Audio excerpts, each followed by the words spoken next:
প্রকৃতি যখন মানুষের সামনে তার বিশালত্বের অহংকার নিয়ে দাঁড়ায়, মানুষ তখন তার মেধা এবং অদম্য ইচ্ছাশক্তির জোরে সেই অহংকারকে জয় করার পথ খুঁজে নেয়। ইউরোপের বুক চিরে সগর্বে দাঁড়িয়ে থাকা সুইস আল্পস পর্বতমালা, যার তুষারাবৃত চূড়া এবং দুর্ভেদ্য পাথরের দেয়াল হাজার হাজার বছর ধরে মানুষের চলাচলের পথে এক অলঙ্ঘনীয় বাধা হয়েছিল।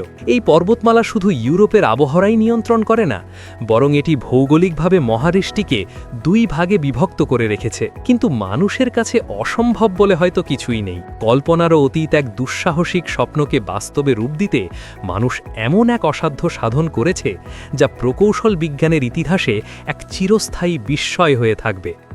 আজ আমরা সেই অকল্পনীয় বিস্ময়ের গল্প জানব।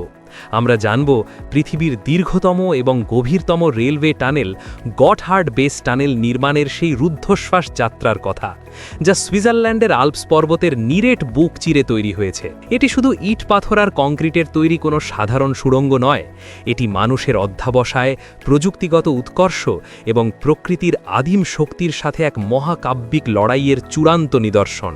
সুইজারল্যান্ডের আল্পস পর্বতের নিচে অবস্থিত গটহার্ড বেস টানেল এমন এক মেগা প্রজেক্ট, যার কথা শুনলেই সাধারণ মানুষের কল্পনার সীমা ছাড়িয়ে যায়।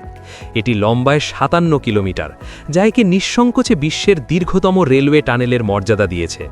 কিন্তু শুধু লম্বাই নয়, এর গভীরতাও রীতিমতো চমকে দেওয়ার মতো। পর্বতের চূড়া থেকে এই টানেলের সর্বোচ্চ গভীরতা প্রায় 2300 মিটার, অর্থাৎ প্রায় 2.5 কিলোমিটার। এর মানে হলো এই সুড়ঙ্গের গভীরে যখন আপনি যাত্রা করবেন, তখন আপনার মাথার ওপর থাকবে 2.5 কিলোমিটার পুরু নিরেট পাথরের এক বিশাল পাহাড়। ইউরোপের উত্তরাঞ্চলের সাথে দক্ষিণাঞ্চলের যোগাযোগ ব্যবস্থায় এক যুগান্তকারী পরিবর্তন আনার লক্ষ্যে এই টানেলটি নির্মাণ করা হয়েছিল। মূলত মালবাহী ট্রাকের ওপর নির্ভরশীলতা কমিয়ে রেলপথে দ্রুত এবং পরিবেশবান্ধব উপায়ে পণ্য ও যাত্রী পরিবহনের জন্যই সুইজারল্যান্ড সরকার এই বিশাল কর্মযজ্ঞের পরিকল্পনা করে।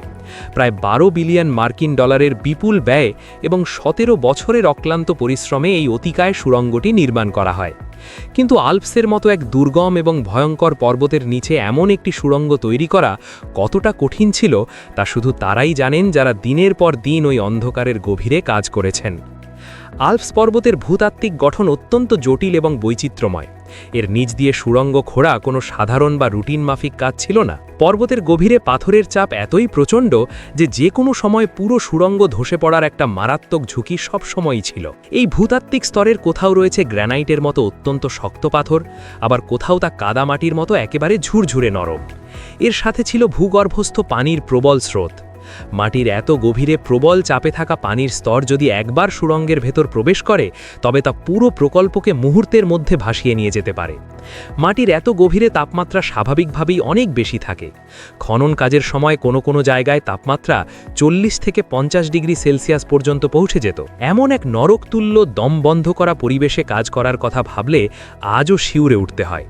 এই অসম্ভবকে সম্ভব করার জন্য প্রকৌশলীদের এমন কিছু নিখুঁত পরিকল্পনা করতে হয়েছিল, যা আগে কখনো পৃথিবীর বুকে কেউ করার সাহস দেখায়নি। গটহার্ড বেস টানেল নির্মাণের এই উচ্চাভিলাষী পরিকল্পনা কিন্তু একদিনে হয়নি। 1947 সালে প্রথমেই টানেলের একটি রূপরেখা তৈরি করা হলেও প্রযুক্তিগত সীমাবদ্ধতা এবং বিশাল খরচের কথা চিন্তা করে তা দীর্ঘকাল আলোর মুখ দেখেনি।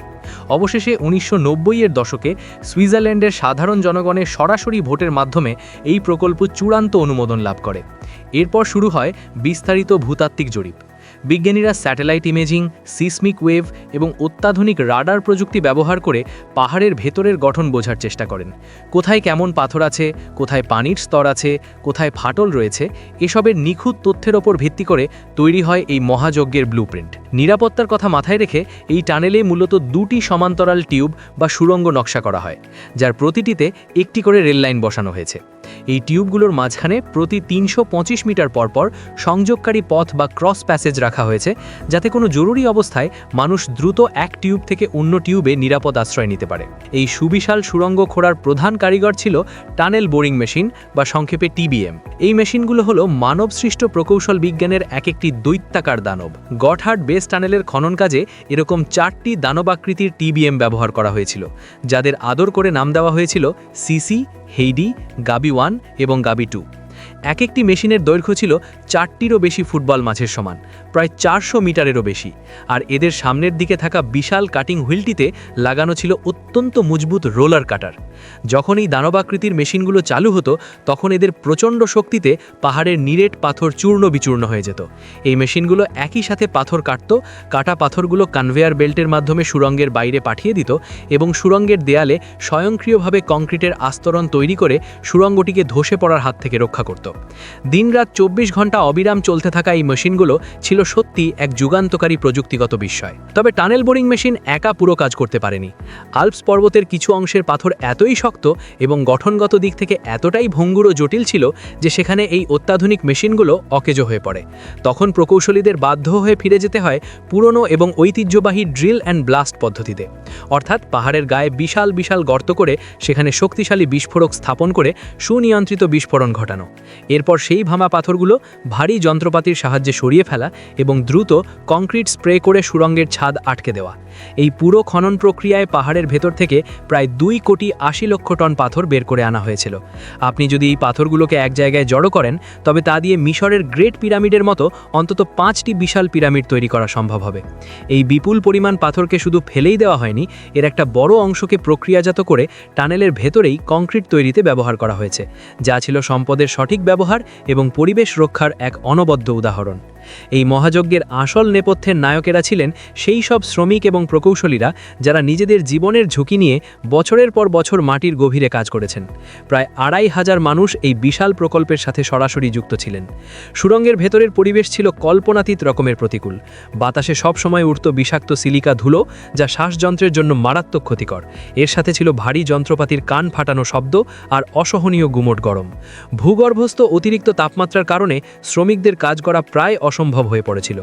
এই সমস্যা সমাধানের জন্য সুড়ঙ্গের ভেতরে বিশালাকার ভেন্টিলেশন বা বাতাস চলাচলের পাইপ বসানো হয় এবং শক্তিশালী কুলিং সিস্টেমের সাহায্যে বাইরে ঠান্ডা বাতাস ভেতরে পাম্প করে ঢোকানো হয়, যাতে তাপমাত্রা অন্তত 28 ডিগ্রি সেলসিয়াসের নিচে থাকে। এত সুরক্ষামূলক ব্যবস্থা থাকা সত্ত্বেও প্রকৃতি মাঝে মাঝেই তার ভয়ঙ্কর রূপ দেখিয়েছিল। অত্যন্ত দুঃখজনক হলেও সত্য যে দীর্ঘ 17 বছরের এই নির্মাণযজ্ঞে পাথর ধসে এবং বিভিন্ন যান্ত্রিক দুর্ঘটনায় 9 জন সাহসী শ্রমিক তাদের প্রাণ হারান। আজ এই টানেল দিয়ে যখন কোনো ট্রেন তীব্র বেগে ছুটে যায় তখন তা যেন পরোক্ষভাবে ওই আত্মদানকারী শ্রমিকদের প্রতি গভীর সম্মানই প্রদর্শন করে। গথার্ড বেস টানেল শুধুমাত্র এর বিশাল আকারের জন্যই সেরা নয়, এর নিখুঁত প্রকৌশল একে আলাদা এক অনন্য উচ্চতায় নিয়ে গেছে। পাহাড়ের দুই দিক থেকে দুটি দল খনন কাজ শুরু করেছিল। তাদের লক্ষ্য ছিল পাহাড়ের ঠিক মাঝখানে এসে মিলিত হওয়া। একবার ভেবে দেখুন, মাটির 2300 মিটার নিচে কিলোমিটারের পর কিলোমিটার গহীন অন্ধকারে খনন করে এগিয়ে আসার পর যদি দুই দিকের সুড়ঙ্গ এক লাইনে না মেলে তবে পুরো প্রজেক্টই ব্যর্থ হয়ে যাবে, কয়েক বিলিয়ন ডলারের ক্ষতি হবে। কিন্তু স্যাটেলাইট জিপিএস প্রযুক্তি এবং অত্যাধুনিক লেজার গাইডেন্স সিস্টেমের নিখুঁত ব্যবহারের ফলে দুই প্রান্তের খননকারী দল যখন পাহাড়ের গভীরে একে অপরের সাথে মিলিত হয় তখন তাদের মধ্যে বিচ্যুতির পরিমাণ ছিল মাত্র 8 মিলিমিটার। এটি মানুষের গাণিতিক এবং প্রকৌশলগত নির্ভুলতার এক অবিশ্বাস্য এবং রোমাঞ্চকর উদাহরণ। 2016 সালে যখন গথার্ড বেস টানেল আনুষ্ঠানিকভাবে খুলে দেওয়া হয় তখন তা সারা বিশ্বের যোগাযোগ ব্যবস্থায় এক নতুন ইতিহাস রচনা করে। এই টানেলের কারণে ইউরোপের উত্তরের দেশগুলোর সাথে দক্ষিণের দেশগুলোর দূরত্ব এবং সময় ব্যাপকভাবে কমে যায়। যাত্রীবাহী ট্রেনগুলো এই সুড়ঙ্গের ভেতর দিয়ে ঘন্টায় 250 কিলোমিটার বেগে ছুটে চলে। যেখানে আগে আল্পস পর্বতের পাহাড়ি, আঁকাবাঁকা এবং বিপজ্জনক পথ পাড়ি দিতে ঘন্টার পর ঘন্টা সময় লাগত, সেখানে আজ মাত্র 20 মিনিটে মানুষ পাহাড়ের এক প্রান্ত থেকে অন্য প্রান্তে পৌঁছে যাচ্ছে। শুধু যাত্রীদের মহামূল্যবান সময় বাঁচানোই নয়, এই টানেল ইউরোপের পরিবেশের ওপরও এক বিশাল ইতিবাচক প্রভাব ফেলেছে। প্রতিদিন হাজার হাজার মালবাহী ট্রাকের কার্বন নির্গমন এবং শব্দ দূষণের হাত থেকে আল্পসের স্পর্শকাতর ইকোসিস্টেমকে রক্ষা করেছে এই টানেল। পণ্য পরিবহনের এক বিশাল অংশ এখন ট্রাকের বদলে এই সুড়ঙ্গের ভেতর দিয়ে বৈদ্যুতিক ট্রেনে করে পরিবাহিত হচ্ছে, যা বিশ্ব উষ্ণায়ন রোধে এক কার্যকরী পদক্ষেপ। গথার্ড বেস টানেল মানুষের অসীম ক্ষমতা, দূরদর্শিতা এবং একতার এক অবিস্মরণীয় প্রতীক।